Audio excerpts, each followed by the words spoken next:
The views and opinions expressed on Beautiful Disasters are those of the panelists and not those of the Geeks Under the Influence Network, their sponsors, or anyone else involved. Also, there is going to be a lot of adult language used on this podcast, so please keep your little kitties away unless you don't care about them that much.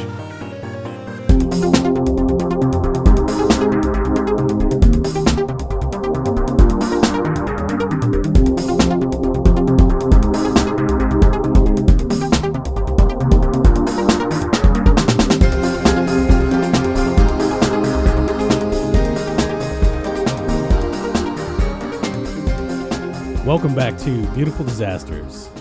We got through Schlocktober. God damn it. That was fun. You had it easy. Motherfucker, 30-minute fucking movie. Whatever. Not my fault. Yeah, it is my fault, so. But, my 30 seconds of research before I gave it to you, so. But yeah, now we're just moving straight on into the holiday season. Yeah. So. But we did find a nice, actually brand new flick. We've got some newer releases, especially this year. We've done a bunch. It's been a while since we've had like a current release that just came out. Yeah, that's true, and so, not starring Corey Feldman or anything like that. So I'm happy about that. But no, let's get into the panel here. Of course, I am the Grutz, F.U. Hunter, and our guest today is none other than Mike the Hobbit. Hey, back. It's been a little bit since I've been on an episode. I think it's been about a year because I think you were on Ginger Dead Man. Yes, I was on Ginger Dead Man. Literally, the episode was longer than the fucking movie we covered. It's not a high bar. I understand, but I think we were at it like an hour 10, and the movie's like 90, like not even. Yeah, 75 minutes or some shit. Yeah, this one I don't know. We can say is as festive as the Ginger Dead Man, but yeah, true. Well, this movie clocked in at around 2 hours and 20 minutes. Yeah, but it didn't feel that long. It did not. It really kind of moved along, and we are, of course, talking about the 2021 release, brand new, of The Harder They Fall. Yep, right on streaming on Netflix. So brand new Netflix flick, a real send up of the sort of spaghetti western blaxploitation style 70s movie. A lot of fun. Yeah, I think Hobbit, you were the first one to actually watch it and post it on our page about. I saw it, I think, the day that it came out on Netflix, and I'm a huge fan of. I mean, the cast is stacked. Yeah, it's an incredible cast. Certainly is. And so I was excited to see what they were going to do, especially with a lot of the vitriol that was going online from all the toxic fanboys about it being, there aren't that many black people in the Old West. And then I actually looked it up. 25% of the cowboys of the Old West were black. Yeah, true. Because you think about former slaves trying to make, or escaped slaves that were trying to make a life for themselves. You go out to the Old West, you become a farmhand somewhere. It's not out of the realm of possibility. Like, all these characters existed. The story they created is a little playing with the history but there. But if you're going into that movie and that's going to be your bitching point, like, you know what? Turn it off. Fucking walk away, Clearly, right? Nobody has ever seen Posse from 1993. Oh, man. I was about to bring that shit up. Yep. No, this is Van definitely Peebles, right? Yeah, Van Peebles in a selection of 90s stars. Yep. Yeah. Yep. This is definitely a revisionist Western action movie. Okay, where you got a few white people in the beginning of the movie on the train, and then you don't see white people at all. Yeah, well, there's a town. There's the white people town too. I can't wait to get to that. I'm excited. That shit was so fucking good. awesome. But I will say, usually there might be some confusion because sometimes some of the movies we cover, beautiful disasters, they're good, bad. But then there's also, I feel like this fits into that that subgenre of where it's just such a kind of cool concept, but not on the mainstream level. Well, it's a send up for sure of those old niche exploitation films of the late 60s and through the 70s. That this isn't what I would call those movies that are so bad they're good. This is a movie that in its own right is good, but it is clearly a love letter to those older movies. Absolutely an homage. It's not a spoof movie like Black Dynamite would be. Yeah. But Yeah, it definitely delivered what it wanted to do. It has some insane scenes, and it leans in so well on them. Yes, so. it does. It knows what it is, Yeah. and it plays in that sandbox really well. All right, so let's get a little stats here. It's directed by a guy named James Samuel, also known as The Bullets. So he's done some music videos. He did a music video for Jay-Z, and he in 2013 he did a 30-minute short western that I've yet to see that I feel is going to be in the same vein. Yeah, I feel like it's kind of the inspiration. I think so. Yeah, and if you look at the actors though in that, that cast is stacked also, man. Yeah. It's crazy. Everybody, Bokeem Woodbine, like fucking everyone's in that shit. Bokeem Woodbine, who I heard recently from a friend called the evil Dave Chappelle. Yep. Oh, his by far, in my opinion, best performance is if you haven't seen the second season of Fargo, he is in that, and he is amazing in that. So Nice. That's I haven't seen that one yet. yeah, I need to he's catch up on really, Fargo. really good in that season. So this picture was produced by Lawrence Bender, who produced most of Tarantino's stuff, That makes sense. and then also Jay-Z was a producer on this. No shit. Well, his regular name, whatever it is. Just call him Jay. Yeah, but Mr. Z. Jason Z is Yeah. actually his Mr. Z. Jason Z. But yeah, That's Beyonce's husband, right? Yeah. Okay. Yeah. He's Beyonce's. He's now known as the Lesser guy that half. cheated on Beyonce. Yeah. I think is, Hey, ugh. she still got him. Yeah. Like she did something like to get him straight, But yeah, you talk about a stat cast. We got our protagonist, Nat Love, played by Jonathan Majors, who just came out of Lovecraft Country, which was a great fucking show. And Loki. I would say, And, or he was in Loki. Yeah. last episode of Loki. Yeah. Yep. We have his like old flame, Mary Fields, played by Zazie Beetz. Oh. Yes. Who Goddess. we know from Domino and Deadpool too, and Joker. Joker. Yeah. Yeah. Oh. And then he's got his like little crew. Jim Beckworth is R.J. Seiler, who was in this nice underrated kind of satire movie called War Machine on Netflix with Brad Pitt. Yeah. I know what you're talking Yeah, about. that was good. And then he had a little run in Vice Principals, which is an amazing series. Did he really? Yeah. He did a character in like 4 episodes. Okay. And then Bill Pickett, who's like the flashy wannabe gunslinger kid. No wait, I got him. Yeah, you got it mixed up. Yeah, Bill Pickett's kind of the Bill Pickett's wiser, like yeah, he's like the sniper. Yeah. Right.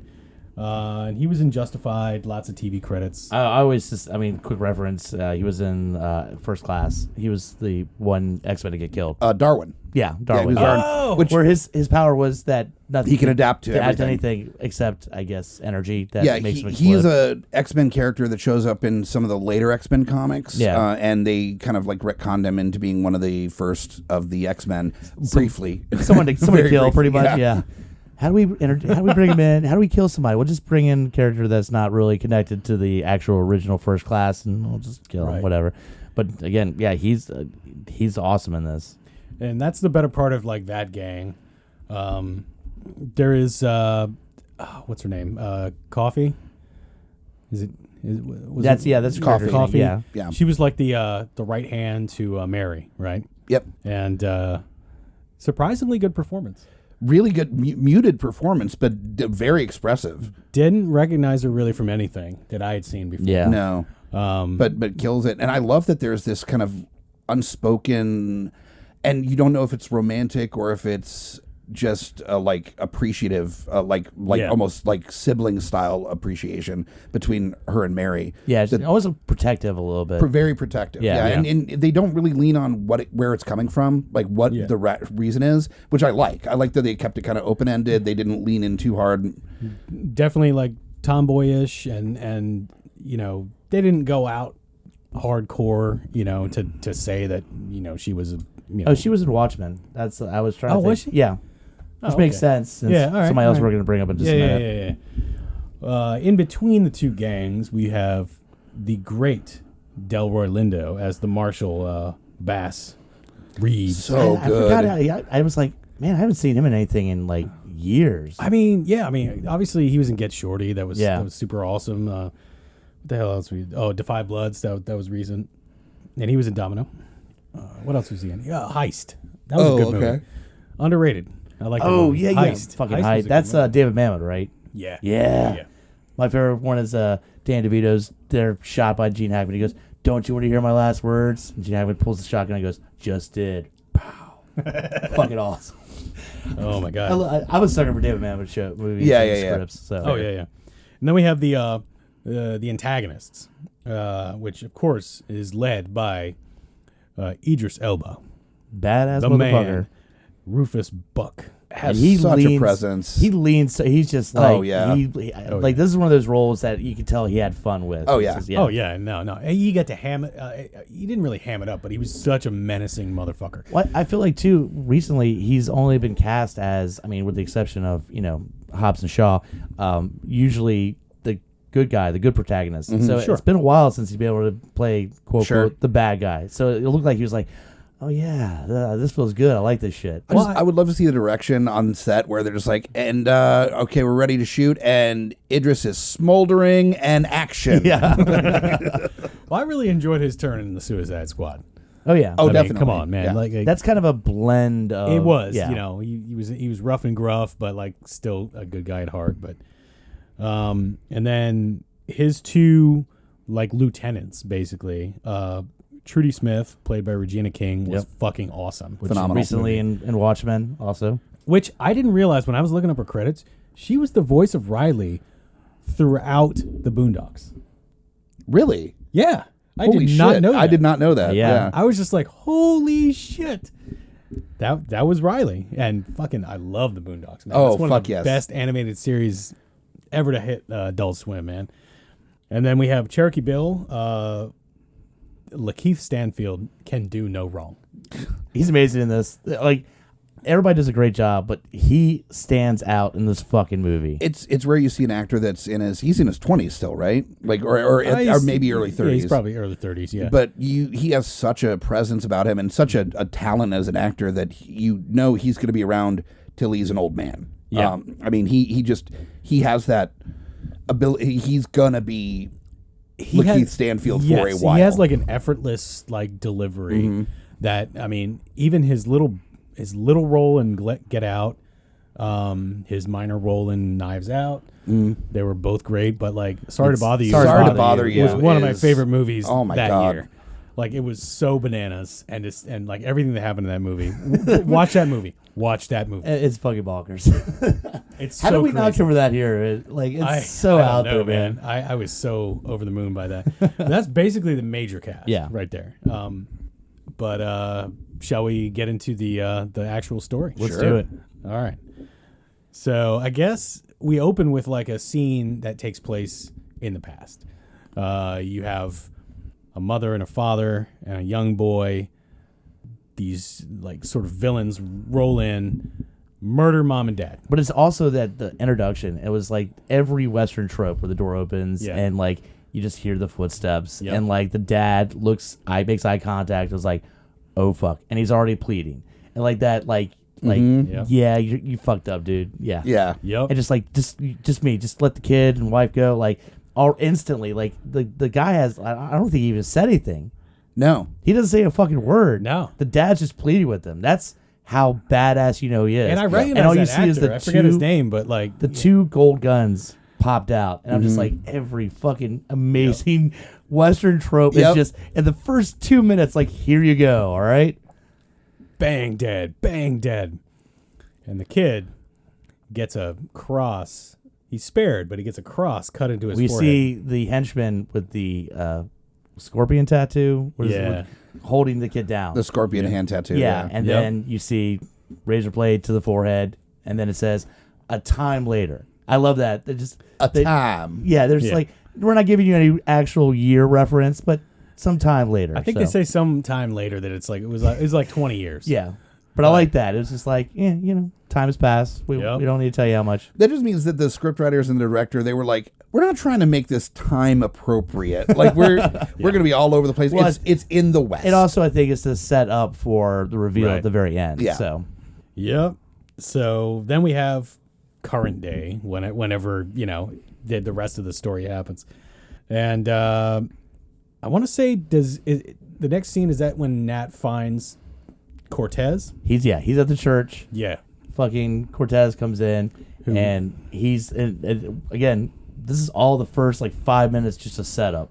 I don't even think we get to the train, the title till after this, which is perfect. Yeah. Because pretty much he's talking about motherfucker with the scorpion tattoo, and kills the fuck out of him. And Big right time. there, and not just one couple shots. I mean, just literally annihilates the fuck out of him. Yep. And then bam, title card. Yep. The harder they fall. They were wasting no time making sure that you knew what kind of movie you were going to get involved in here. This is a revenge story. It's in your face. And then we immediately after that we get introduced to the villain henchmen, who are basically going to. You think they're going to rob a train, but they're not robbing a train. They're springing the head bad dude. Rufus from his captivity. Well, He's and being there's transported. There's even a nice little twist at the end of that scene as well that it totally changes the dynamic. Yeah, where they're actually legit with what they're doing, which is for a twist to happen that early in a film. Yeah, was because you're they're just gonna fuck up some murder, rape, and pillage. No, they're trying to make an actual life. They're go the easy route and find this town and shit like that. Yeah, kind of throws you off a little bit. it does. Well, especially after that they got actual legal clearance to murder that group of soldiers on that train to legally that their boss is free and clear. He no longer is wanted by the law. Their trade-off is murder all these soldiers that are doing dirty, and then you get your big bad back. Yeah. And they're cool. But that didn't show up until after they murdered half the soldiers. I do before they even get to the point though where they're getting them out, you get little showcases where Trudy is literally on a horse that makes the train stop, and the engineer gets out and what are you? And just instantly, engineer's head explodes. Just gunshot there. Yep. And then you get fucking Cherokee Bill, who is very calm, and this is where again his performance is amazing. He's walking through. He says, "Just sit down. Don't do anything stupid. Yep. We're going to fucking kill you. We got guns. Don't do anything." And, of course, you get the one guy, giant motherfucker with a beard, stands up. He's like, "I'm not allowing this." And Cherokee Bill pulls out a knife and just cuts his legs 5 times, smooth-ass moves. And you're and the guy, he fucked him up. And you're it just smooth. Just didn't even react. Didn't even talk shit. Just looked down and went, "All right." Pulled the knife, fucked him up. Yep. And that's when and I'm this is little intros to let you know how badass these motherfuckers are. Yep. And they when they bust his ass out, he has this slow motion walk as they're murdering all the fucking soldiers. The cinematography, literally every one of his scenes is slow motion, just you were saying, smoldering, let's make you as badass slow motion, So now we have introduced all the major players in this. I do love that they set up just how badass his contingency is. Oh yeah. And so you just know by relation that these badasses are listening to him without him having to do a goddamn thing. Right. You already know just how badass this dude is. Yeah, they don't fuck around, and they're "What do you need us to do next, sir?" Yeah. That tells you right there.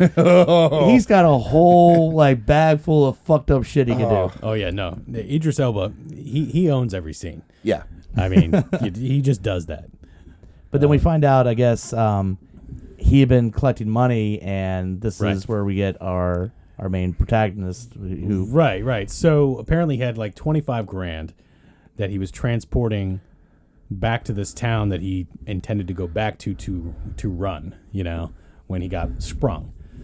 And lo and behold, our other gang, the good guy gang, jacks the money. We'll call him the Love Gang. Yeah. Yeah, the Love Gang. Yeah. Let's call him Love Gang. Yeah. Love Gang. Love Gang jacks the money, or at least the 2 minor guys, right? Yeah. Yeah, because they rob. I guess they robbed the bank, and then as they're getting away, then it's an ambush, in which the sniper motherfucker takes out some other people, and they're like, "Do you know who this money is? Supposed to go to?" And they're like, "We don't fucking care." And already a build up. So there you go.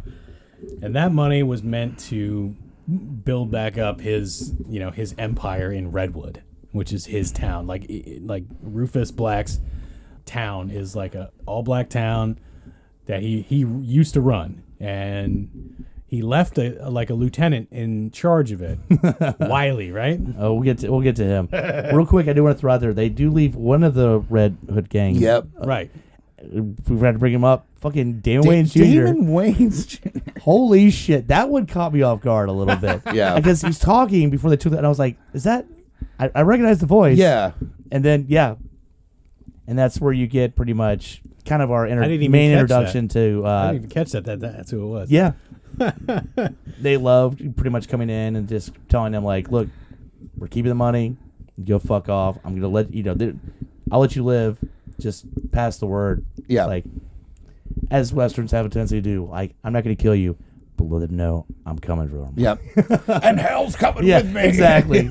Right. It's bear hugs every trope. I fucking love it. Yeah. So then we get introduced to the Marshall character that basically gets Nat. Well, before that, we get introduced to the ex, or... Right. Yeah. Right. Yeah. No, yeah. Because Nate goes into town, not Redwood, but the other one, and there's his ex, and she gives him a nice kiss, and then fucking knocks the fuck out of him. Yep. And they had a thing, obviously, for a while. She runs a whole bunch of saloons. Yeah. Like, brothels and saloons. And she's like a low-level celebrity at this point. Yeah, she's doing well. She got, like, signs everywhere. They even talk about it later in the film that, like, she is so visible because people know her face from these, like, billboards basically around. Yep. Yes, I would also like to know that face. Yeah. Right, anyhow, let's continue. Sorry. Oh. Sassy beats. I mean, come on. Yes. Damn. Oh, like it's unfair. Like, because she's funny, she's charming, she's gorgeous, and she's been in a superhero movie. I mean, and a very talented actress in her own right too. Yeah, it's unfair. She better be in Deadpool 3. Oh, she will be. She will be. Yeah. Good. See, that's how we're already off. We're off the rails just talking about her. Just her presence in this movie. All right, let's get back into the actual plot. Oh yeah. But after that is then when the Marshal shows up. Yeah. Played by Delroy Lindo. Yeah. Yeah. He does. It's again, we talked about it, but man, I forgot about him. And I'm like, oh man, he's usually really fucking good in the movies he's in. Yeah, no, he commands a presence too. Like I dig him. He basically gets Nat out of there as if he's take him in, as if he's arresting him. Yeah. But he has other plans, like, because they end up meeting up with the rest of his gang. I think weren't they trying to get him out? And he's like, no, I was trying to protect y'all by being quote quote taken in by the marshal. Oh man, get y'all out of this. This is my fucking battle. Well, and then Mary shows up, or Zazie Beetz, and she's like, do you think I fell for that bullshit? Yeah. Like, I know what's going on I here. own a bunch of shit. Like, I pick up on bullshit pretty fast, all right? And basically, the whole crew is like, no, we're going with you on this. It's not just you going after, Rufus, this vengeance run. Like, we do this shit as a crew. And that leans on so many, not only Western tropes, but just like crime caper tropes of like the gang getting back together, or the cop that's had enough with the real big bad criminals, so he teams up with other criminals to get that's that's a classic. The classic trope is that like no, I'm doing this on my own, and everybody's like, no, you're not. No, you're not. This could get you killed. I know the risk. Every possible we're still. You have my bow. You have my axe. Yep. Every one of them. One of the best lines happens in this conversation when the marshal is like, they're talking about Rufus being the devil, and he's like, I've seen the devil, and Rufus Buck ain't him. The devil's white. Oh, and man. I just fucking lost my shit right now. I was like, yep, all right, there we go. Mind you, during some of this dialogue too, we haven't brought it up yet, but the fucking soundtrack Oh, the soundtrack kicks. It perfect. does. And literally when they say that line, and then I can't remember what song it is, but there kicks into this amazing fucking beat. I was like, of course, the devil was white. Cue in music. I was like, yes. Yep. This movie would not have been half as good if it didn't have that fucking soundtrack. Yeah. Because literally, I know a lot of- it I mean- just energized so many sequences. Like, From what I understand, I mean, the soundtrack's not even coming out till December on vinyl. Like, there's been so many people requesting it. Damn. So, yeah. well, I'll get it. Yeah. Yeah. I know you will. Fuck yeah, I will. The soundtrack horror over here. Yeah. Oh yeah. Now, I can't remember who is the person currently in charge of Redwood when the gang comes in. So this was a the- guy named Wiley, who I guess was an old lieutenant of Rufus. Yeah. But he had kind of taken over the town, and he was reticent to give up his control. And yeah, like his establishing scene is him like, you think he's talking to Rufus. You know, you can take your ass out of this town, blah blah blah, talking all like Being hard ass. and Yeah. then somebody knocks on the door. It's like, oh, he's just talking to nobody. And then it's like, oh, like, oh, I actually have to do this now. But you can tell he's kind of controlled the town, like, Yeah. with a little bit of like intimidation, and like, you pay me for protection, and all that money I get paid for protection, that's all going to go in my fucking teeth. As like, he literally has just like gold, like a whole set of gold. Yeah, teeth. he has a Western version of a grill. Yeah, Yeah. yeah. It's like all gold teeth. And basically this town, it's all African Americans, which is a weird thing to think about in the West. But the reason for it is that, you know, it was meant to be a place where they could be, which will come into play later when we get to the White Town, which is, oh my God. The White Town. Oh my God. And the fact that the way they set it up too, where it's like, we're going to a white town and then everything is painted white. Like everything, like the fucking, the carriages, like Oh fucking my God. barrels I don't in even the remember street. the name of it, but it might as well have been Mayberry. Yeah. There was Right. something with an M. Whitey White Town. And then just like underneath it said the White Town. Yeah. In parentheses. Welcome to White Fucking Bread. died when I saw that. So, yeah. Well, I was gonna say. So Rufus rolls back in town. He says, "Hey, I'm back, I'm back. and you know you did a great job for me. I'm back. You know what that means?" And Dude Man's tries to puff his chest a little bit. You know, like, no. I mean, again, we already said this. We all know that he's fucking badass, and we haven't seen it yet. But he has a scene where he then walks out, and he just has a smile, and then he comes out. Wiley comes out. Wiley takes a shot at him, hits Yeah. him once in the face, and he's like, all right, well, that's all I needed. And then the fucking in the center of town, fucking beatdown, and holy shit, he's having Bucky's having so much fucking fun with this shit, and he says the line that I love, where literally he's like, how much all that gold cost you? He's like, let's get some of that out, and fucking kicks the shit out of him, pops out, he goes, oh shit, struck gold. He fucking pistol whips his gold teeth out. God damn, he's Like the old West version of that scene in Goodfellas, where he just like pistol whips the ever living Yes. fuck and he just, out but of he this keeps dude. taking out fucking gold teeth, and I'm just like, wow, over and over again. But, you know, he Rufus, you know, as bad as he is, he has a code. Yeah, You know, he has a personal code, and he doesn't kill Wiley. Doesn't he give one of the gold teeth to like a kid? Yeah, he's like, hey, kid, He's come, like, come kid, grab your these. family's rich now. Here you go. And he lets Wiley go, but he had to go. You know, that'll come into play later, I guess. well, I think he says you get out immediately or you're fucking dead. You're dead where you lay. Yeah. And he's like, all right, I'm Which it fucking does out. make sense. This is a dude that he has been kind of quote unquote protecting the town for years while Buck's away. I don't think he was expecting Buck to come back. No, he wasn't. Yeah. And so he had settled in as being the guy that's like the king shit of fuck mountain Yeah. of this town. Yeah. And so when Buck comes back, he's so used to being in charge that even when Buck, who he knows, can fuck him up, it's still like, He had to play the role. no, I'm not gonna. I'm like I said, puff his chest out. Yeah. Like I'm in charge. Well, it turns out you're the beta to the alpha. Yeah. Exactly. That's how it is. It was a very quickly taught lesson. And it becomes very clear that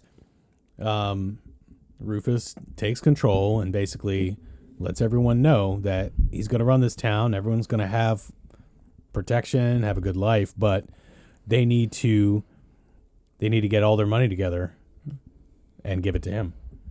He will take care of them, but all the money.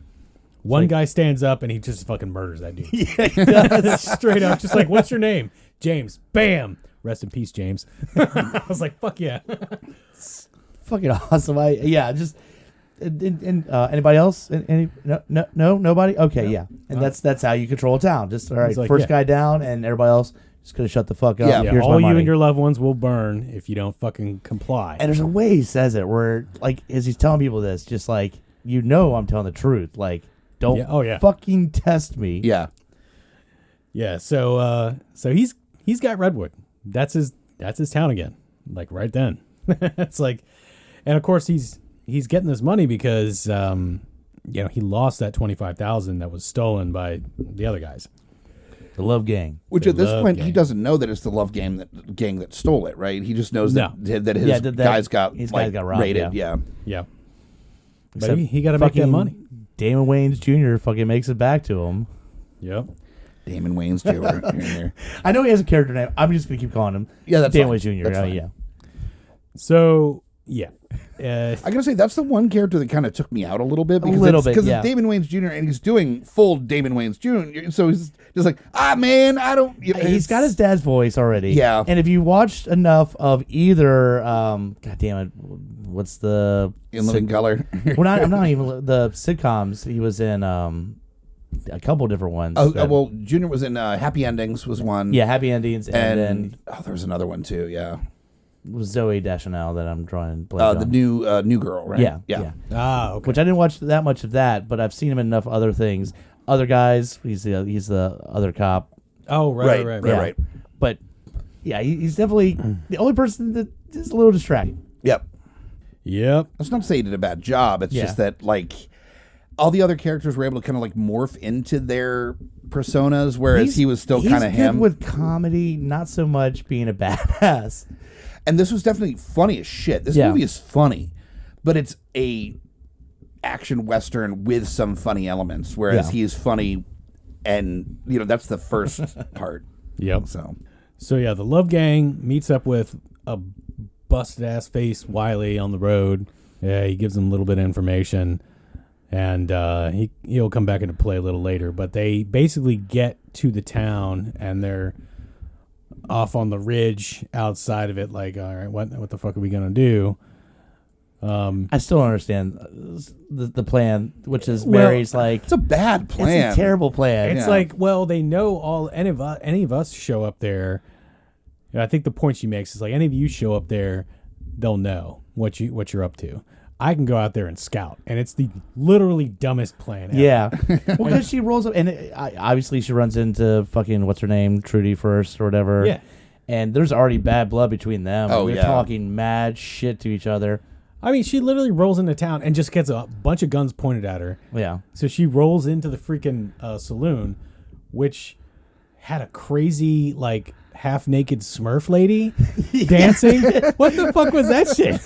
It's red. That's how it rolls, man. All right. What happens in Redwood stays in Redwood. Yeah, apparently. Exactly. They had like a proto jazz singer. It was in there. a little weird. Yeah. It was like, all right, well, you guys do a saloon the way you want to, But I love it that she goes in and she's like, I want to talk to Rufus, and immediately Trudy starts talking. She's like, you don't fucking matter. I'm not talking to the fucking hench dog. I'm talking to the help. I think she says help. The help. She's just talking down to her, and she's like, I'm not talking to you. I want to talk to him. I want to talk to the main.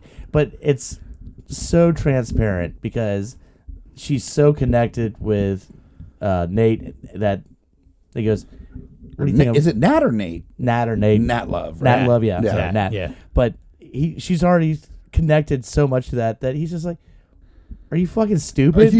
Really? You just came in town like this? It's literally the dumbest plan. And like, thank you for giving me now leverage. I now have leverage. Yeah. Thank you for just presenting me leverage. She gives this line about how she wants to buy the saloon because she's like a really successful like brothel owner or whatever. And like he just sees right through it, and she catches a freaking butt of a shotgun to the face man. in like a and second. who gave it to her? Trudy. Yeah. Oh, yeah. She was waiting. She had that Treacherous she was Trudy. she's just probably looking at Rufus like, give me the sign, because the entire She's like room, vibrating next to her, like, please. The entire room knows this is just a setup. When do I get to knock her the fuck out? It's Yep. like, all right, go ahead, pop. All right, Boom. There it is. And then, well, she didn't come back. yeah. So- Well, hold on, because before we get to Love coming in town, there's a really strong part of dialogue from Trudy and Oh yeah. where she's just telling this kind of story about like how to kind of explain how badass she Oh, is. her sister, yeah. And she talked about her sister, and then Right. she had to take care of her sister. And then one day, this shitty ass kid came up and fucking like was fucked with her sister, made her sister fall down, hurt herself. And the dad came home and was like, "Why didn't you protect your sister? That's your job." And beat the shit out of her.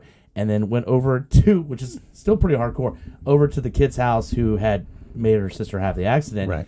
to teach her a lesson too. Come to find out, that whole girl's family is crying and outside because she got fucking murdered by fucking Trudy. Yeah. Like, holy shit. Yeah. The way she's telling it has such a close to almost Tarantino beat to Yeah. it. Like, Yeah. Like No. you could almost take that dialogue and put it in something like he's done recently. So Yeah. it was so fucking good. She's just like, and that kid was fucking dead. I fucking murdered her. And that's what I protect my shit. I stand by it. And pretty much like, bitch, y'all aren't coming in here and taking our fucking town. And if you're gonna get an actress to deliver something like a dialogue that's that strong, Yeah. Regina King's the one to do. Yeah. Like she brought it. The one I just brought up, and then the reveal at the very end, both lines of just set up dialogue are fucking really on point. Yeah. Yeah, they are. And then I love the fact that Mary, Zazie Beetz, is just like, yeah, I don't care about that. Well, I think she says "fuck your sister" or something like that. She's like, shuts it down. after all that, she's like, "Fuck your sister." It shuts it down. And then legit, like she starts getting strangled by like one of the goons. Yeah, she's like, "All right, we're done." Trudy's like, all right, take her out. And she starts getting, I thought legit they were going to kill her off. Yeah. Oh, I I did was like, too. oh, fuck. And then she's like, oh, not yet. There's a couple times where you're like, and they're like, "All right, fucking waste her," and you're like, "Well, I guess this is how Mary fucking dies." Like, because when she's getting choked, I mean, when they tell her to stop, they pull it out, and you can see the rope, Oh, like, yeah. like indentations in her fucking neck. Like, they weren't just kind of fucking with her; they were planning to. And they fucking had- kill Oh, the they shit were out of her. very close to fridging her. Yeah. Yeah. It was like that the scene in No Country for Old Men where they had a shot of like her boots Oh Yeah. man, on yeah. the floor, like going back and forth. I was like, oh shit, it's going down. But no, she spared it because she knew what was coming. Well, plus, I mean, they want that money back, and Exactly. she's the only leverage. She's bait. Yeah. And as predictable as it was, there was even the line when Nat fucking rolls into town. It's like, Nat Love, how predictable. It's like, that's what I was thinking in my brain. Yep. So he gets his ass captured. Like, Yeah, immediately. not really well planned out at No. all. Like, he's like, "I'm going to get my woman. Should we come with?" No, I got it. That's fine. And then next scene is him fucking tied up, fucking getting the shit beat Getting out of used him. as a punching bag by Yeah. like a goon. Like, Jesus. And she's That watching. was a vicious beating he was taking too. Oh, yeah. Like that. Yeah. That was well filmed. You felt those punches when he was Uh-huh. getting hit. Holy Oh shit. yeah, his whole body was red, like, and of course he's been getting cut lately because he's going to be in the third Creed movie, right? I think that. Is he? Yeah. I think. Yeah. I didn't know you're that. right. That's He's going to be awesome. the bad guy, Yeah. fucking up the other one, Apollo Creed's son. Yeah. Oh, Michael B. Creed Deuce. Jordan. Yeah. Yeah. Michael B. Creed Jordan. Deuce. Adonis? Is it Adonis Creed? I forget. I think so. I think it's Adonis Creed. I've only watched the first one. I hadn't watched the second one. So. Amy is obsessed with the Rocky movies and also the Creed movies as well. So, Oh, nice. really? oh yeah, that's like a whole thing. All right. So, I mean, Rocky 3 then is her favorite, right? Because No, what do you mean? It's Mr. T and Hulk Hogan I know. in I a know. Rocky movie. We'll get all right. We'll Well, get off the rails on this. We'll Four discuss is it another still time. the best. 4 is good, but it doesn't have thunder lips. All right. I will Thunder break you. No, Thunderlips, Hulk Hogan's character's name, is the most ridiculous thing in any Rocky movie. Thunderlips and is pretty good. Fucking love Yeah. it. It is pretty stupid. I do love those movies. So then Rufus shows up, ominous as fuck. Like the whole sequence of him just like walking around him and showing up right in front of him, the nemesis to Nat. Yep. And he gives him an ultimatum. You know. Well, first off, I mean, we were trying to figure out, does he know who that is? Like, does he know the relation? Because it never really comes up. All he knows is your gang fucking stole my money, right? I mean, like, but I kept waiting to see if like he knew what relation. Well, that's what comes out. Yeah, You know, and he basically tells him like, you know, do you know why I put the cross in your forehead? It's so that when you came back, years later, I would know who you were. God damn. Like when the inevitable revenge, which also, by the way, I keep seeing posts about, you know, or articles about Quentin Tarantino actually considering a Kill Bill 3, which would most likely feature the young daughter. Yep. Oh yeah, going we all after know. the bride. Oh, Kill the bride. If you feel wronged, then no. When you grow up, you come after me. Yeah. And when did Kill Bill come out? Like 2003. yeah, something like So that. it's about We're time. at the age. Yeah. Where, God damn. Oh, dude, they should cast Zazie Beetz as that. Zazie Beetz. Zazie Beetz is that. Yeah. Come yeah, on. Exactly. Come on. We'll cover that too. Ooh, man, please. But I did love that switch that it's like it's not to like punish him so much as that so that that he has a heads up Yeah. when He knows. Yeah. But, you know, he says, you stole from me, and I want the $25,000 back, and I want $10,000 more in 3 days. I don't care how you get it. If not, Mary dies. Yeah. So that's the predicament. Which, you know, and they let Nat go, and he goes back to his crew. And the marshal's not super stoked about the fact that As they're he's going to have supposed to be lawman. He's like, lawman. I need to rob a fucking bank to get this fucking money, or she's fucking dead. And that leads us to their plan, which is, well, the only place we can get that is a white town, which is the greatest fucking thing I've ever seen. it was such a fucking joke for the audience, and I was here for it 100%. It was so fucking funny. Just that, and it was a hard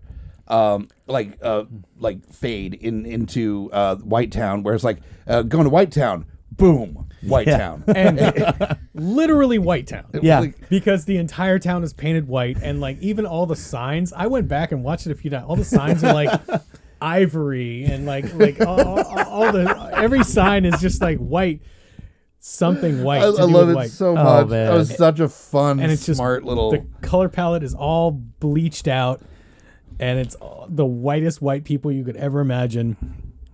They go into this bank. First of all, he gets coffee, like the tomboy, like right hand to Mary, to put a dress on. Oh man, and then she wants nothing to do with it because she's very tomboy, hair up in the hat, like, and he's like put it on, and I remember she drops her clothes and like what's the flashy one? What was his name?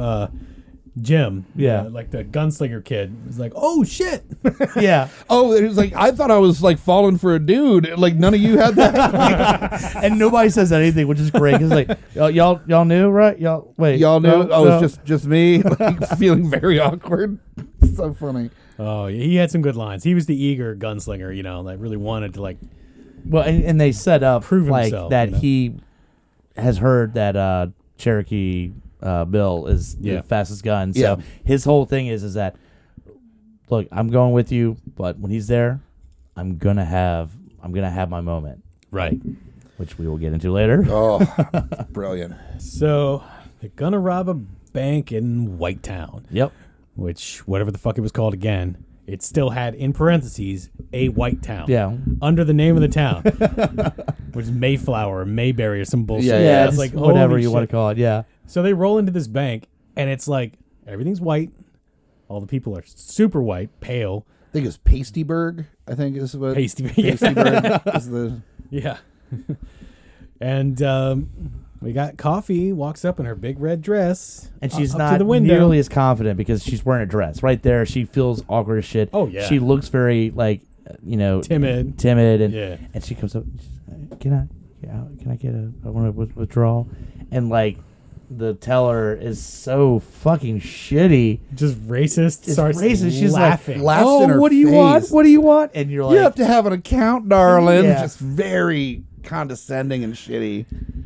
And then she fucked up though. And then like it was a perfect comedy moment because she starts reaching down under her dress and like fiddles with it for a while because there's so much dress she's not used to, and finally produces a pistol and it's just like, no, I'm making a withdrawal. And then she got fucking hardcore. Now she's like, bitch, like Now she's got that gun. She's confident, like And they rob the fuck out of that place. And Matt pulls out 2 guns and is staring everybody down, and which is a great scene. Intimidates. You kind of had that that Mexican standoff for a second because as soon as she pulls out her gun, then you have the 2 guys pull out their guns, and then you got other gang members from the Love Gang pulling out their guns, and it's just like, no, we outgun you.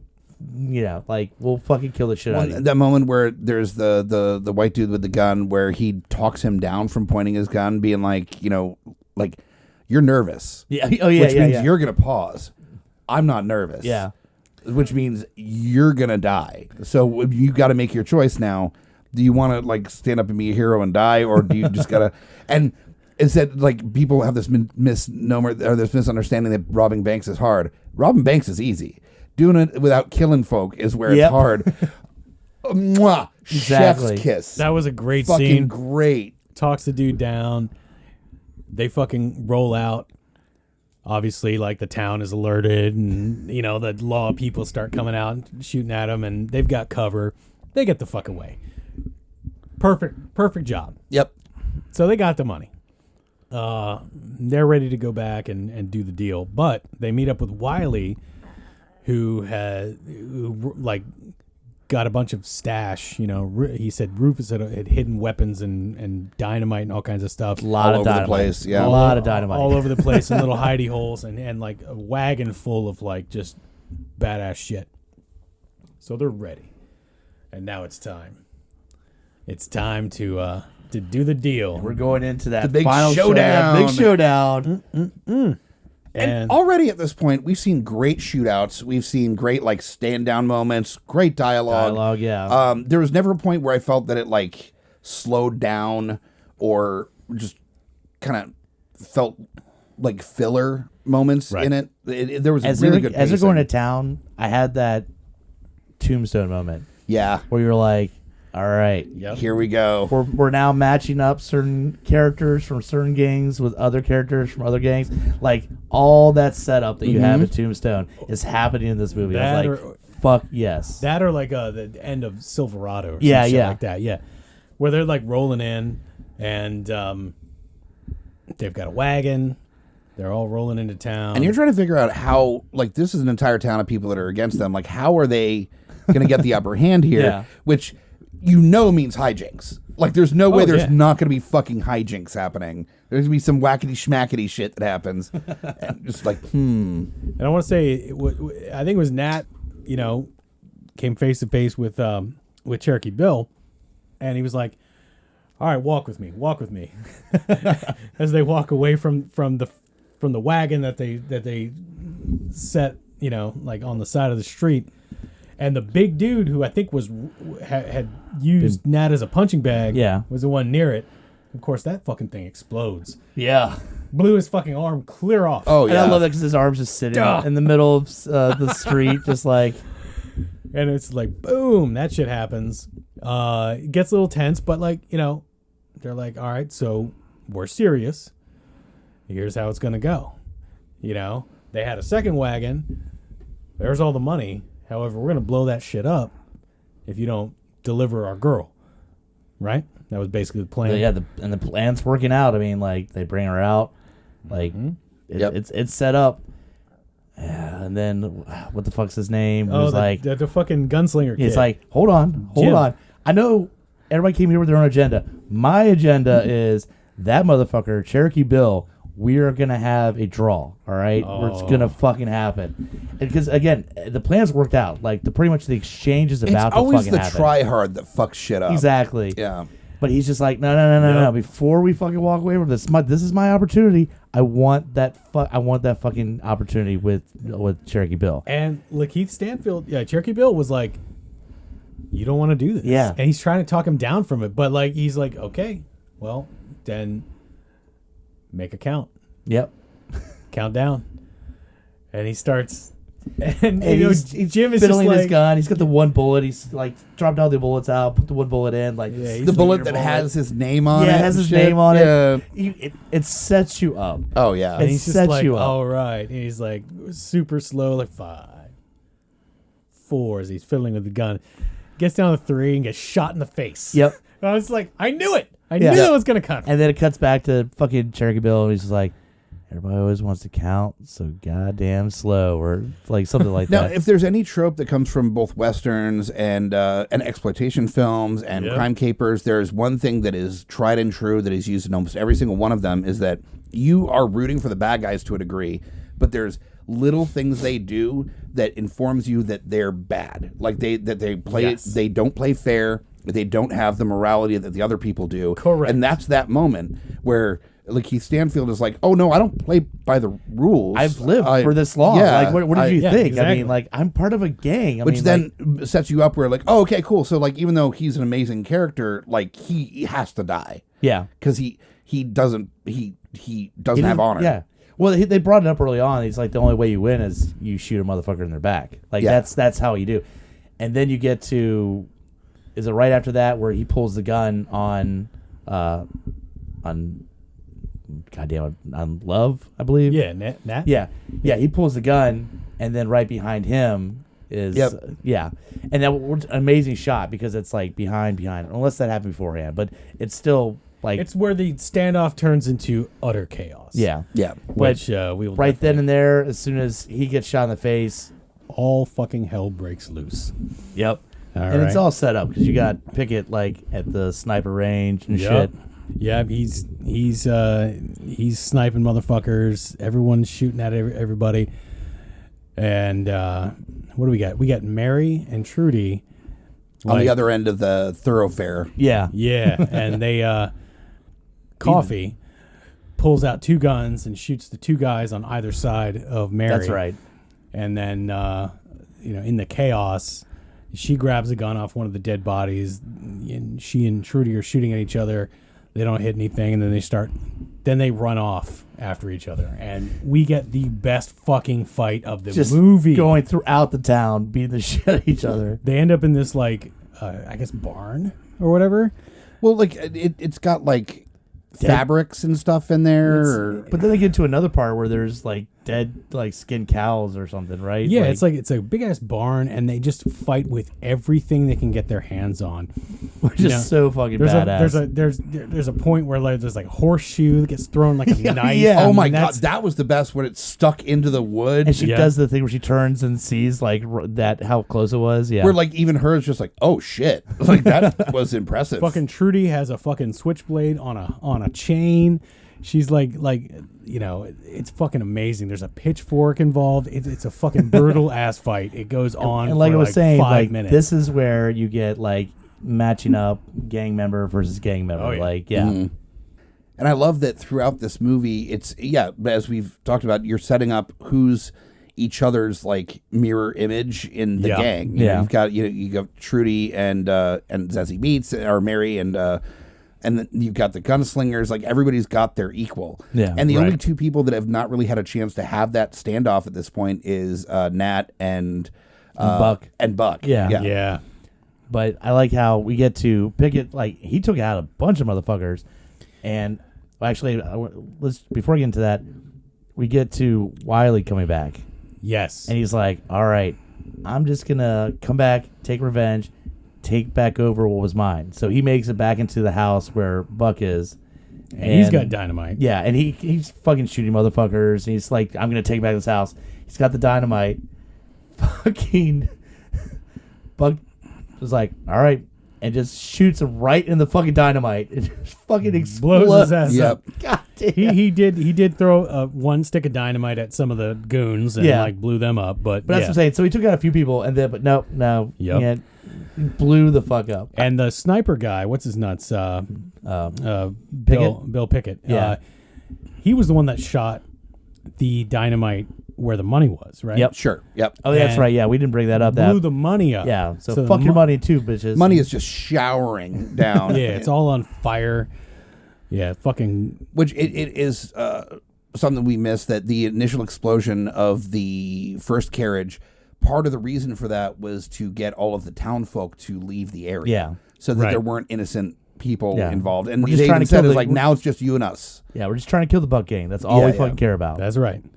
And what happens next? But then we get Pickett, who meets up with Coffee in one of the houses, and just as he's talking to her, fucking bam, he gets fucking shot.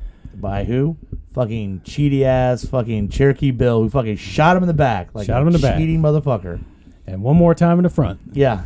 Yeah, he turns around. And again, there's just no expression. Like, he's looking at me, he's just like, it's all right, man. Like, he's just, like, right. Just go ahead. It reminded me of, if you've seen Drive, when Albert Brooks kills, God damn it, what's his name from Breaking Bad? Oh, yeah. And he's just like, shh. And he's just like, just die quietly. And just easing him down to his death. And like Turkey Bill has the same way, like, just, it's all right. I shot you a few more times. It's over. It's over. You're dead. It's all right. Just talk you down to you lay down. You're fucking dead. But yeah, so he has this whole thing with Coffee, and she was already devastated to see what's his name, the gunslinger, get shot in the face earlier. Yeah, and she was just like, "You fucking shooting people in the back. You cheat. You're a fucking piece of shit." And he's like, "All right, I'll give you a chance.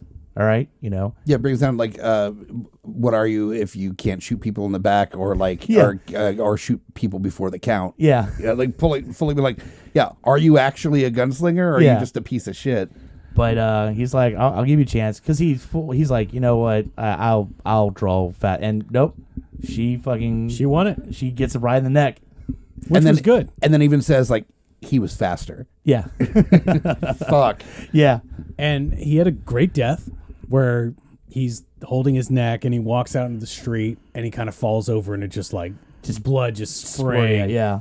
Now, I appreciated that as a practical effect. However, like the fact that Nat and the marshal shot everyone like one shot, one kill, and I was a little sad that they didn't use practical effects for a lot of that stuff. Yeah, it was the whole freaking CGI blood thing, and it was kind of. But it wasn't hitting you over the head from it was, distance. From distance, at least we had that. But I feel like this movie, like, because they did use practical effects for certain things, like Cherokee Bill's death. Yeah. When it was close up and you really saw it, but I just feel like if they had used like the squibs from Django Unchained, that were just like ridiculous, that would have been so much better. You know what I mean? Now they had the money for it. Come on. We are missing on another moment where the sheriff ends up pulling Love out of the fray, because all of a sudden, out of nowhere, in a crimson hood, comes back Damon Wayans Jr. that shoots him in the shoulder, and out of nowhere, and he's just like, he says some stuff like, it was like, breathe out. Yeah. It was breathe out. And then he fully gets like shot in the fucking face. Mm-hmm. Was that him though? I thought that was him. I thought that was the white guys. No. From the other town. No, it was his voice. So he Oh, it was? Even after all was said and done and he was released and let go, he used the same line that Nat Love said before he shot off his restraints. Yeah. And let him go. He's like, breathe out. After he shot him. Oh, see, and then, I totally thought that was... and then it was the sheriff that shot him, I think. Right? I thought it was the posse of white guys from the white town. No. Nope, that was Wayans Jr. Yeah, because he's wearing Crimson Hood? Crimson Hood. Yeah. Sort of Crimson Hood. That makes more sense. I like how they make fun of that. This shit's so fucking faded. It's not crimson anymore. Yeah. It's pink hood. But we bring up Mary, and they're still fucking Their going fight at it. was awesome. Yeah, because we get updated every once in a while. They'll cut to other things, and then they'll bring back to them just beating the shit out of each other. Oh my god, yeah, it was a vicious ass fight. And how does she finally? They've been fighting for 25 seriously, minutes. as everything else is going on, explosions and other people getting fucking killed, and they're just fucking going at it from house to house, and we're every part of the town. I think they covered the entire part of the town while they were fighting. Oh right? yeah. No, they it was a drag out freaking fight. And eventually, at the very end, Mary swings the shotgun and just bashes the face. All this blood goes out, and that's it for the fight. That's it for the fight. But I don't know. They're saying I'm not saying they're setting up for a sequel, but I thought she was dead, but no. Yeah, we'll see. But then we advance to the final showdown. This is it. The final showdown between Nat and Rufus. Yep. All right. And Nat rolls into the freaking saloon. Rufus is sitting at a desk. Not even looking at him. Back turned. Yeah. Back turned. Badass motherfucker. Ballsy. Goddamn. That's such a fucking king move right there. Yeah. Just I'm not even gonna. Because he starts talking to him, so he knows he's there. It's not he's turn around. Love's not being sneaky and he's walking in, stomping down. He knows he's there, and he's just, I'm not even going to turn around. Just start talking. He's grab your gun and turn around. And then Rufus starts telling him the story of his childhood. God damn. And I'm just like, what the fuck? Where's this going? You killed my mother and father. And he's like, let me tell you about my father. And he goes into this fucking horrible childhood story about Dad was an asshole. Dad was abusive to his mother and him and all this shit. And I guess killed his mom. Yeah, and then that's what pushed Rufus into the life he lived of crime and all that was his dad being so shitty and killing his mom. And then abandoning him. And I think everybody had that one moment where, they orchestrated it so perfectly that everybody had the, wait moment where it's and then I found him years later, and he had cleaned up. He found God, he cleaned up, and started. And I know I was at that point, oh no. Because you start putting two together, and you're like, wait, cleaned up, found God, he found a new wife, had a kid, has a family, and I'm like, wait. And I'm going back, and it. Dude, and props to Jonathan Majors, man. He brought the fucking drama in that scene. He's fucking crying. He's like, no, you're not my dad. Yeah, this is Luke. Yeah, this is Luke in full. No, you're it's full not of shit. True. This is impossible. you. It's impossible. This is you trying to fuck with my head because you know I'm here to kill the shit out of you. You're full of shit. He's like, no, I'm sorry. And then Rufus search your feelings. You know it to be true. But as Rufus is talking to him, tears. They're both running crying. down as he's telling the story, and they're brothers. Yeah, and holy fuck, man. And he's just like, do it. And he's like, I can't. And he finally shoots him. Shoots him again. Against his wants. At that point, he's like, no, you're my brother. Fuck. I need a second to process this information. We should also bring up that the whole purpose is he killed his dad finally. He killed the mom, and it was to set Love up in a path to become just like Rufus. And to become exactly what his father didn't want him to be as the final revenge to his father. God fuck. Damn. That's some diabolical shit right there. That is a fucking twist that he's love. I know your path. I know you've killed people. I know you've robbed banks. I know you've gone down the same path I did. And I set that shit in motion just to spite my fucked up dad. Holy God damn it. Shit. That shit was awesome. Yeah. You realize that he's been playing chess since, Nat was a child. Yeah. Setting him up. I'm putting a mark on you, and I'm just going to watch you on this motivation to get me and turn into me in the process. Yeah. Man. What a way to fucking end the movie, man. Seriously. And, the few remaining folks. I like, because then you cut to where they have the tombstone, man, I guess the dead guys, the two sticks put together across type thing. Yeah. And it's got the names and it's got the gunslinger that we keep forgetting his name. I thought it was a weird moment that there was this like little girl that came over and turned one into an X instead of a cross. I thought that was a little bit weird. But you had the two members of the Love Gang that died, and then the last one is Love, and it pretty much is now okay. You quote unquote died during this. Now you're a free man. So Yep. And the marshals. This is fine before with that. fingerprints and fucking Yeah. IDs and shit. Yeah, I'm not like. Yeah. Is my new name. Yeah. Don't look up the body. That's that. Yeah. He died. Yeah. That's there. Yeah. I'm not like you in a friend kind of way. Is my last name. And the marshal and Coffee stay there to like be the sheriff and deputy of the town, I guess. Well, but that's also an interesting point that, Nat's back and he's finally finished his revenge plot. Right. So he's now where he needs to be able to start a life with Mary, which is what she always wanted. Like, that's what she wanted from the get-go. Last on the checklist. And so Coffee, realizing that, like, their relationship isn't going to be the same as she... as it was or what she wanted it to be, whatever that is. It's very vague, and I like that they kept it kind of ambiguous. Yeah. Is like, okay, well, now it's time for me to live for me. And, like, I always wanted to be, like, a deputy or something. I'm going to be a person of the law now. It's crazy. I want that side story. I want the Coffee... They had a little kiss sequence, and I was like, all right. All right. Yeah. Well, and then there's and that's the turn where she's just like, what? Like, it's like, I get down with girls was basically what was intimated. And Nat's just like, oh, shit. All right, cool. And Nat and Mary ride off into the sunset, and I'm just thinking, like, he has a bullet hole in his shoulder, and he's riding hard. I'm like, maybe trot. Take it easy, bro. You don't give a fuck. Like, no one's chasing you. You shot them all. So, But and that was it. God damn. I'll say this, man.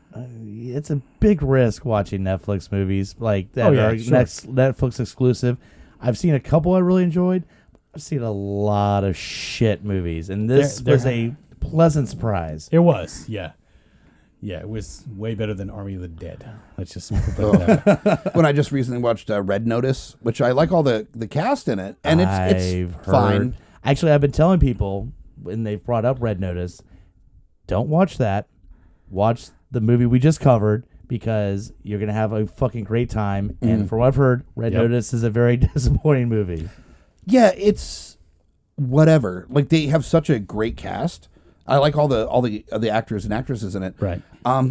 It's nothing. Like, it's just kind of, and that's the thing. This happens with the Amazon movies. This happens with Netflix movies.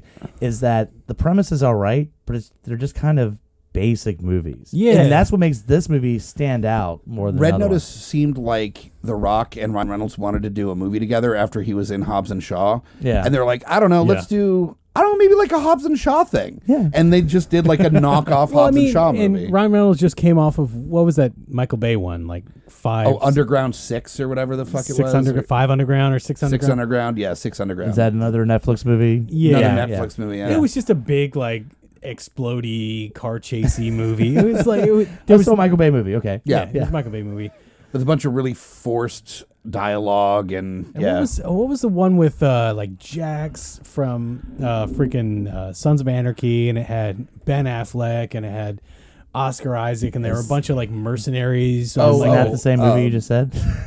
I know it's a different movie, but exactly. I think it has a number in it too, but I could be wrong. I don't know. I think it did, didn't it? It's like 3 guys doing shooting stuff. I think it's the name of the movie. Optimize 7 or something. Who knows? Optimize 7 is the name, yeah. In any case. But let's go back to the good movie. Yeah. So definitely, I mean, all 3 of us were passionate enough. As soon as we watched it, we're like, let's do an episode on this. Because it's so good. This movie was such a fun time. It really was. And it really harkened back to like all those like 70s Westerns, the sort of the blaxploitation end of the spaghetti Western. Well, and the soundtrack again informs it so much with this like Western meets kind of funk vibe to it that is so fucking perfect for like the tone that they're creating in the movie. It's like it's like just like John Williams in the Star Wars movies. This is like a secondary character. Is the soundtrack happening during this movie? It's like it's kind of one of those things that you almost would think. Tarantino stayed with just pretty much a score in Django. Yeah. Right. But if you were to put actual music, it would be kind of like the stuff that was in this movie. Yeah. It wasn't so overbearingly modern that it took away from like the themes of the movie and the time period, but it had just enough of a modern edge to it where it made it like funky and fun, and also suggested this isn't a period piece movie, quote unquote. So yeah, I mean, if you love westerns, like I think it's a go-to. I mean, because they jump on the tropes, but they have so much fucking fun with it. They didn't take it so seriously, and you got legitimate great performances. Yeah.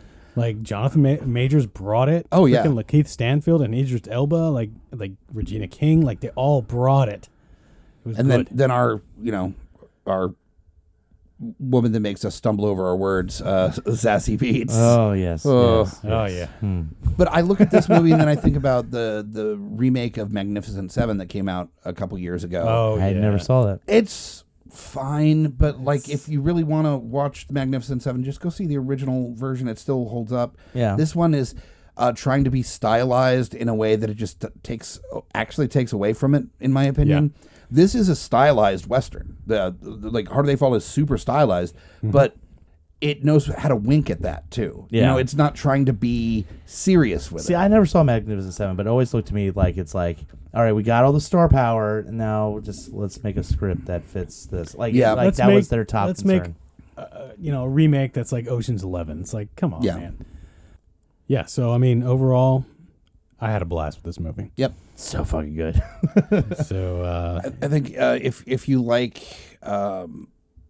if you're a fan of like the exploitation genre, or you're a fan of westerns, but you're not going to be so critical of it not being like period appropriate, then you're going to have fun with this movie. No, and that's a great part. Like, it took a lot of liberties. I mean, as a revisionist Western, like schlock, sort of like farce, it was so much fun, but like there probably was never like an all black town of crazy, and then like an all like super pasty white town. Oh, it's just like, but let's just say it's awesome. No, there was probably a super pasty white town. Oh yeah. There's painted white. I would say it leans so much into Tombstone, and the only reason I bring up Tombstone is because Tombstone, the year that came out, there was actually a Wyatt Earp movie that came out the same year. Oh yeah, that was Kevin Costner. Boring as shit. Absolutely. And what Tombstone said, yeah, we're gonna stay sort of historical accurate, but let's just make it fucking badass. Make it fun. And that's what this movie does. It goes, yeah, it's not accurate. Who fucking cares? We're having fun, motherfuckers. Come on. Absolutely. They shoot a fucking horse. Yeah, you shouldn't reference this for a paper for college. Yeah. To talk about, like, no, I saw a movie where there was an all-black town and an all-white town. Historically, it wasn't that. No, this is entertainment. Motherfucker gets blown up with dynamite, all right? Like, there's other shit going on. Don't worry about that. Clint Eastwood's character in that trilogy of movies isn't a real fucking character. Yeah. Like, you can have fun with the genre without being period like accurate. Absolutely. This hit all the notes for just a fun time. And I guess at this point, as we wrap up, we got to talk about, what do you want to watch this with if you were going to do a double feature? I think I've already showed my cards. It's exactly where I go with this. I mean, so. What's yours? I fucking Tombstone. I'm bam, bam, right there. Boom, so, there you go. Yeah. All right. You got any ideas? I think I mentioned it earlier in the movie, but I think if you want to have like a good pairing with this, that you can also see the campiness of that time period, 1993's Posse. Oh, fuck yeah. Yeah. Hell yeah. Oh, man. It's not a great movie. It's not. It's really not. But then you can look at Posse and see that, like, if Posse was to be fully realized, this is like the big brother of Posse. The one that got a master's degree and like and is very successful. I'll actually throw another one on there. I watched it as a kid, and they're not good movies, but I used to watch the fuck out of them. It was kind of my introduction to westerns, which is kind of weird to say, but Young Guns, both the first one and the second one, where they're They're They are just so fucking fun, around, dude. They're just fucking around. They're like, man, Billy the Kid, he killed a lot of people and he had a fun time doing it. That's all that movie is, all right? Yep. It's just Emilio Estevez shooting people and laughing about it, all right? So I would put that as a good combo with this Absolutely, movie. yeah. And I mean, you could definitely pair this along with almost any like 70s Fred Williamson or Jim Brown. Oh, yeah. Sort of like schlock Western. But the first thing that came to mind actually for me was The Last Dragon. All right. Okay. It's not the Western genre, but like it has the same feel. It's fun. It doesn't take itself seriously. Show enough. It's exactly. Show enough. Show enough. Come on. Just have a God blast. damn it. If one of the characters in this movie had actually said that, holy fuck. I would have lost my No mind. shit. I would have flipped over the couch. Just somebody shoots someone in the head and goes, show enough. No, but that's perfect because it's taking a different genre that isn't traditionally black, and then you're kind of incorporating that, but with giving proper homage to the genre while still maintaining that same like blackness of tone. Because it was a largely African American cast, and they just had so much fun with the movie. You can say black now. I have a bunch of times. Okay, I'm just mixing it up, so I'm not saying the same fucking It's thing. not part of that white town, all right, guys? Yeah. Oh, black people are here. Just don't say Afro-American. That's like it's so. I said African. No, I know. I'm saying just like that. Always like ugh, like that's something that like a racist uncle tries to say to imitate PC culture. Yeah. What do they call him, Ryle? Like, all right, I'm walking out. right. I'm leaving. Yeah. I wanted to reference like Fred Williamson's like they call him Bajos. Yeah, Oh, no, man. But like let's just leave it there. Yeah, that's something as a little nugget. If you want to dig, Oh, that movie's amazing. It's so good. D'Urville Martin's in it. Oh man, dude, it's so funny. Anyway, let's wrap this motherfucker up. We had such a great time watching this, and as with any of these releases, definitely check out everything on the GUI Network. Go to GUIPodcast.com. We have 7 shows right now? Something like that. I've lost count. Too at some much. point. It's 7 shows. I've lost count how many T-shirts on T-Public. It's we should write these numbers down. I don't know. Exactly. But just go to the check us website. out. Yeah. You can reach out to us directly through Facebook, Beautiful Disasters Podcast, or reach us on Gmail, beautifuldisasterspodcast@gmail.com. Give us suggestions, things. Give us feedback, too. I mean, if you watch this, you have the same opinion, give us feedback on it, and then always throw us suggestions. What's a good beautiful disaster, or what's a good schlock abuse? What should we cover? Yeah. We have a lot of fun with it. What you got, Hobbit? What I got for me, well, definitely check out Geeks Under the Influence, the main flagship show, but also Deeply Upsetting with me and Amy Bogard, just taking your weird hypothetical quandaries and turning them into nonsense garbage for fun. Your spooky episode recently was really The good. spooky episode was a lot of fun. We just covered recently, the newest was what we call a minor upset, which is our mini-sode, where we talked about that there's an online, was it the signature thing to make sure that petition? A petition. Okay. To make sure that what's his face? Cat's nighttime host guy that does car karaoke. James Corden. James Corden. Over 80,000 signatures to make sure that he's not involved in any facet whatsoever for the Wicked musical movie. Oh, wow. There's never been any suggestion that he is. He hasn't said that he's going to be. It's just because of Cats? It's because people are like, no, we've seen Prom and Cats, and you cannot get near this movie. So... you're over, bro. Yeah, it's just canceled. all the musical theater kids being like, you know what, James Corden? That's no, it. You're done. You're canceled. Yeah. You're not allowed. That's hilarious. I mean, you should be punished for Cats anyway. I mean, Man. Well, no, and we went into it a little bit on the episode Prom. It was a Netflix musical about it was a real thing where there was a LGBTQ student that wasn't able to take their partner to prom, like in the Midwest somewhere, like they weren't allowed, and they turned it into a musical.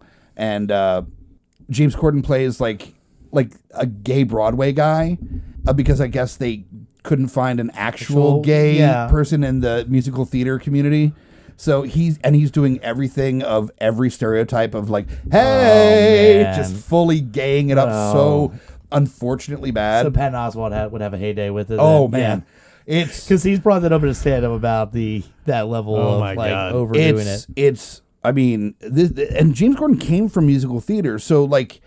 He was part of the History Boys, right? He's known the gays. Yeah. Like, he's met one or two in his time. I legitimately thought he was a long time. No, he's apparently a straight man. And, I mean, that's fine, but you're not lacking in gays in musical theater. You don't need to get James Corden to play the part. Right. You can get, like, any number of people that, hey, he's got a great voice.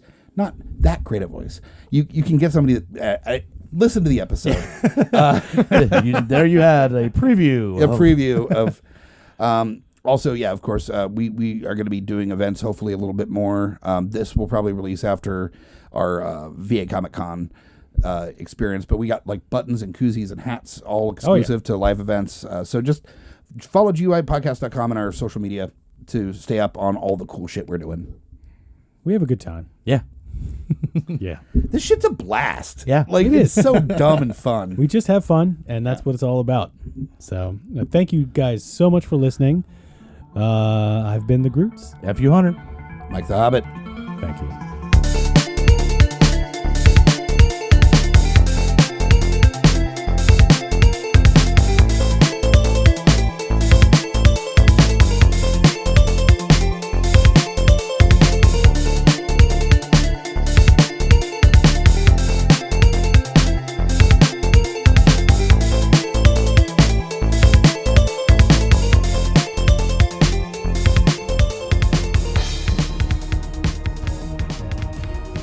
Coming straight from the mouths of madness, I'm Lowdown. I'm F.U. Hunter. Do you love horror? We fucking do. So this is a podcast dedicated to all things in cinematic horror. We're talking movies, television, composers, special effects artists. We're going to fucking cover it. So if you love horror, embrace the madness. In a world ravaged by movie studios that keep rehashing the same things, only one podcaster has the guts to make it even worse. Join Mike the Hobbit as he traverses the internet to bring you some of the best and worst ideas for reboots, remakes, and reimaginings of some of your favorite and least favorite TV and film properties. Ideas like a John Waters He-Man movie, Fantastic Four the musical, and Aliens, done entirely with marionettes. What podcast would bring this evil upon the world? This is Smack My Pitch Up. Available anywhere you get your podcasts. GUIPodcast.com